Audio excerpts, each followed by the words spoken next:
X और Y partner हैं in the ratio 3:2। 31 मार्च 2022 को उनकी जो बैलेंस शीट है वो इस तरह से है।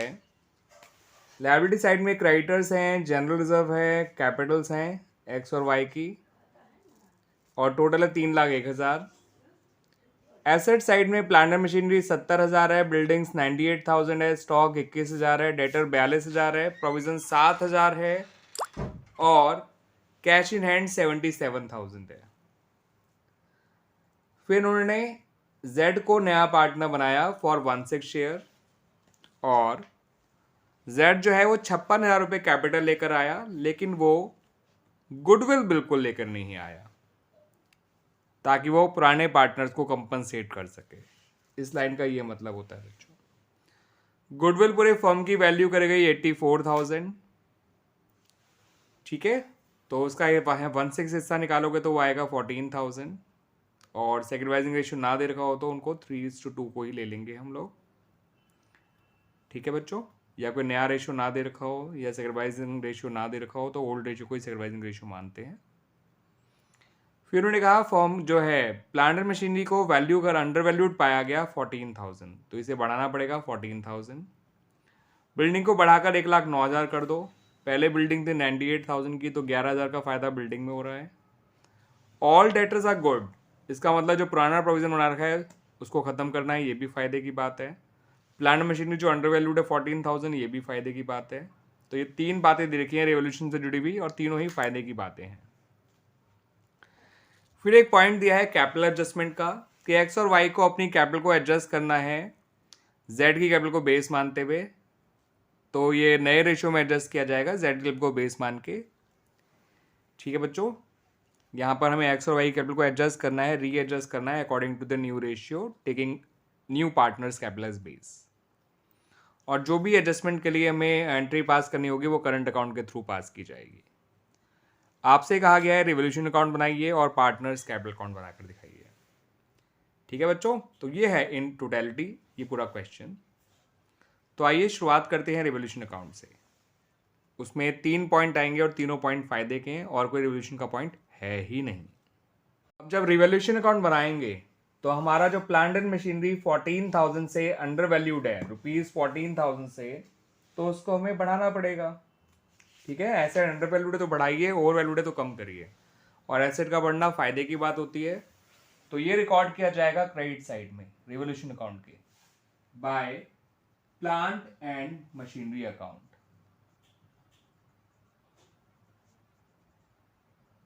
तो बाय प्लांट एंड मशीनरी ये आ जाएगा ₹14,000।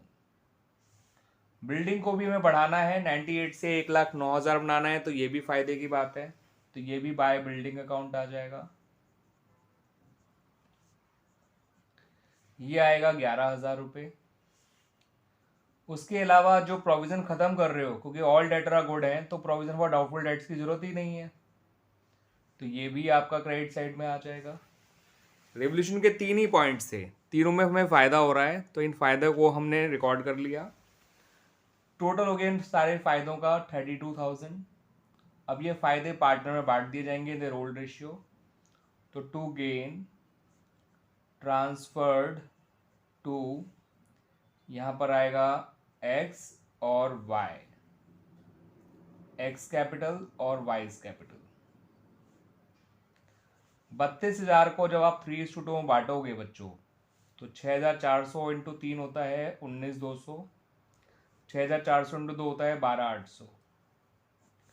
ये हो गया बच्चों आपका revolution account complete. Now come to the partners capital account.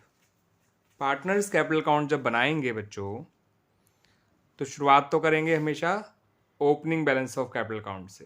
तो opening balance of capital account जो है वो एक्स और वाई के लिखे जाएंगे। तो बाय बैलेंस ब्रॉट डाउन 1,19,000, 1,12,000। ठीक है बच्चों, फिर बैलेंस शीट के अंदर जनरल रिजर्व है उसको बांट दीजिए, वो भी क्रेडिट साइड में ही आएगा, ध्यान रखिएगा। कोई भी अंदर का एक्यूमुलेटेड प्रॉफिट या लॉसेज होते हैं वो पार्टनर्स में ही बांट दिए जाते हैं इन देयर ओल्ड रेशियो। तो जनरल रिजर्व जो है वो 14,000 है, 14,000 को 3:2 में बांटोगे तो 8400 और 5600 आ जाएगा। फिर जो रिवोल्यूशन का गेन हुआ था वो भी बांट दीजिए बाय रिवैल्यूएशन अकाउंट, 19,200 एंड 12,800। फिर जो नया पार्टनर गुडविल लेकर आया था, सॉरी कैपिटल लेकर आया था, उसको लिखिए बाय कैश अकाउंट, ये उसके अकाउंट में डाल दीजिए 56,000। अब जो वो गुडविल नहीं लेकर आया, गुडविल वो नहीं लेकर आया था, तो उतना पैसा गुडविल जितना पैसा उसके हिस्से ही गुडविल जितना पैसा उसके करंट अकाउंट से ले लीजिए। लिखिए बाय जेड्स करंट अकाउंट, ये आ जाएगा आपका 8400 एंड 5600। कैसे? पूरे फॉर्म की गुडविल 84,000 है, जेड का हिस्सा 1/6 है, तो 1/6 को 84,000 का 1/6 निकालिए, वो आ जाएगा आपका 14,000। और गेनिंग सेक्रीफाइसिंग रेशियो 3:2 ही ले लीजिए, ओल्ड रेशियो को सेक्रीफाइसिंग रेशियो कंसिडर कर लीजिए। ठीक है बच्चों, और अभी हम कैपिटल एडजस्टमेंट को नहीं कंसिडर कर रहे हैं और उनके क्लोजिंग बैलेंस निकाल लेते हैं।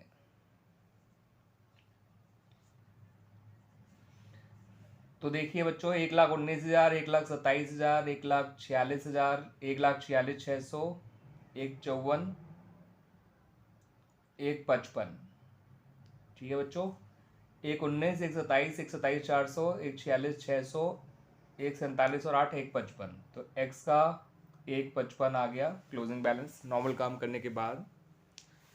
वाई का आएगा 1,12, 1,17,600, 1,29,600, 1,30,400, 1,35,400, 1,36,000, 1,36,000 आ गया वाई का, और जेड का तो 56 आना ही था।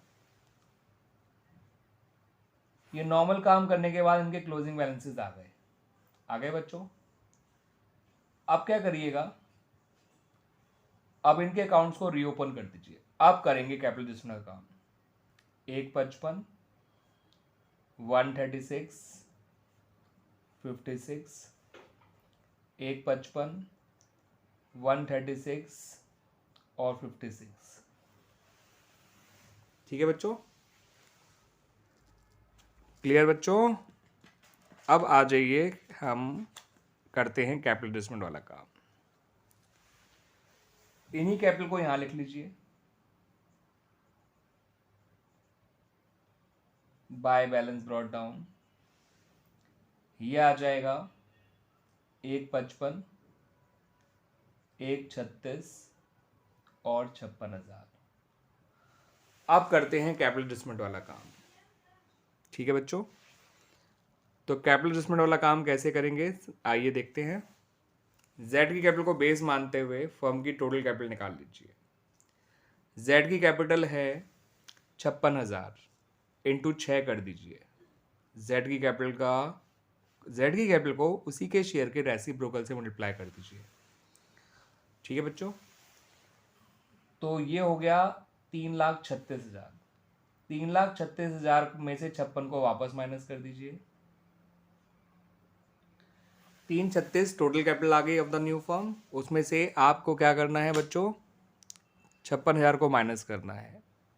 तो 336 में से 56 जब माइनस करेंगे तो आपका बचेगा 2,80,000। इस 2,80,000 को एक्स और वाई के ओल्ड रेशियो में ही बांट दीजिए। तो 280 को जब हम 5 से डिवाइड करेंगे तो 56 आता है। 56 इंटू 3 होता है 1,68,000। 56 इंटू 2 होता है 1,12,000 और 56 इंटू 1 होता है 56,000। ये इनकी नई कैपिटल आ गई according to the new ratio. नया रेशियो जैसे निकालते हैं वैसे मैंने नई कैपिटल निकाली है। आमतौर पर नया रेशियो निकालने के लिए 1 में से 1/6 माइनस करते, बचता 5/6, 5/6 का 3/5 और 5/6 का 2/5 निकालते तो आंसर आता 3:1। 3/6 एक्स का नया शेयर आता, 2/6 वाई का नया शेयर आता, जेड का नया शेयर तो है 1/6, तो नया रेशियो आ जाता 3:1। नए पार्टनर कैपिटल लेते, ठीक है, इंटू 6 कर देते, तो आंसर आता 6,36,000, सॉरी 3,36,000। 3,36,000 को नए रेशियो में बांटते तो भी यही आ जाता। ठीक है बच्चों, तो ऐसे समझ लीजिए अगर आपको ये वाली बात समझनी है तो मैंने क्या करा, जेड की कैपिटल को बेस माना और जेड की कैपिटल का को उसी के शेयर के रेसिप्रोकल से मल्टीप्लाई कर दिया। फर्म की टोटल कैपिटल आ गई 3,36,000, उसको इनके नए रेशियो में बांट दिया जो 3:1 है। 3:1 कैसे आया, 1 - 1/6 जो जेड का शेयर था बचा 5/6, 5/6 का 3/5 करा, 5/6 का 2/5 करा, एक्स और वाई का नया शेयर जानने के लिए। तो एक्स का नया शेयर आ गया 3/6, वाई का नया शेयर आ गया 2/6, जेड का तो है ही नया शेयर 1/6, तो नया रेशियो 3:1 आ गया। 3,36,000 को 3:1 के रेशियो में बांट दिया, ये आ गई सबकी नई कैपिटल। अब इन्हें कंपेयर करते हैं। एक्स की पुरानी थी 155, सारे एडजस्टमेंट के बाद जो आई, नई है 168, तो 13,000 एक्स के करंट अकाउंट में डाल दीजिएगा by X is current account.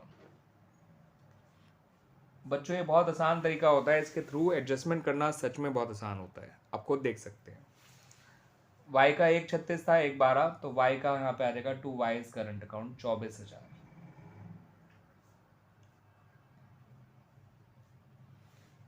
अब इनके z को तो बैलेंस करने की जरूरत ही नहीं है, z को बेस मान के ही इनकी कैपिटल निकाली गई है। तो 168 डाल दीजिए टोटल में x के, 136 डाल दीजिए y के टोटल में, 56 डाल दीजिए आपका z के टोटल में, तो 168, 136 और 56। इसके थ्रू एडजस्टमेंट करना काफ़ी आसान हो जाता है बच्चों। तो पहले आप क्या करिए, नॉर्मल काम करने के बाद इन लोगों के क्लोजिंग बैलेंसेस निकाल लीजिए, रीओपन कर लीजिए। फिर नए पार्टनर की कैपिटल को बेस मान के हमने क्या करा बच्चों, फर्म की टोटल कैपिटल निकाली, उसको नए रेशियो में बांट दिया और ये अमाउंट आ गए। फिर इनके पुराने और नए कंपेयर करे, जो भी डिफरेंस था उसे करंट अकाउंट के थ्रू रिकॉर्ड कर लिया। था ना आसान बच्चों, बहुत ही आसान हो जाता है इस तरह से करना। ठीक है, ओके बच्चों।